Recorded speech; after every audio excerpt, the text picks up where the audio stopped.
Next up is the next pillar: be obsessive. Obsessive. That's I think a lot of people equate that with you. You know, Kobe is obsessive in a lot of things. Yeah. We've been doing this for what, 8 years now, Asia tour. You know, I've been with you for a long way.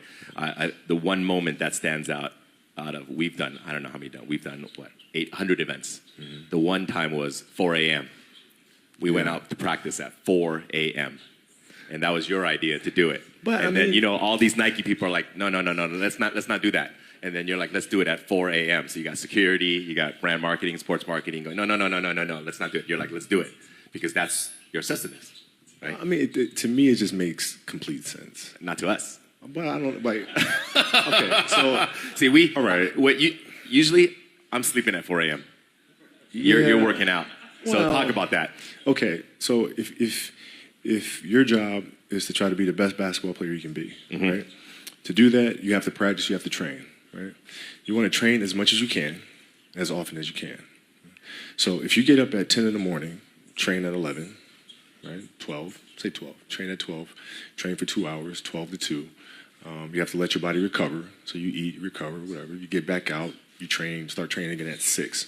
Train from 6 to 8, right? And now you go home, you shower, you eat dinner, you go to bed, you wake up, you do it again, right? Those are 2 sessions. Right, now imagine you wake up at 3, you train at 4. You go 4 to 6, come home, breakfast, relax, blah, blah, blah. Now you're back at it again, 9 to 11, right? You relax, and now all of a sudden you're back at it again, 2 to 4, and now you're back at it again, you know, 7 to 9. Look how much more training I have done by simply starting at 4, right? And so now you do that, and as the years go on, the separation that you have with your competitors and your peers just grows larger and larger and larger and larger and larger. And by year 5 or 6, doesn't matter what kind of work they do in the summer, they're never going to catch up because they're 5 years behind.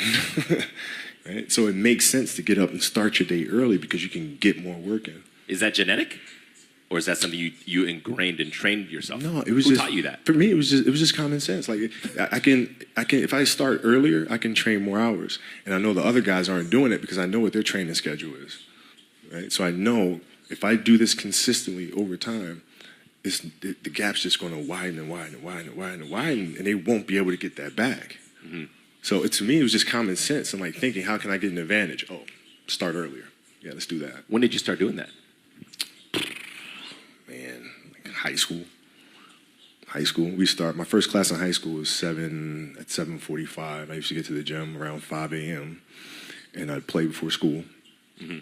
And then school would start. Who's playing with you at 5 a.m.? My coach. So my coach would show up and we'd do all these basketball drills. Mm-hmm. Right? So just you and your coach? Just me and my coach. And sometimes it would just be me and the janitor, and who's still there today.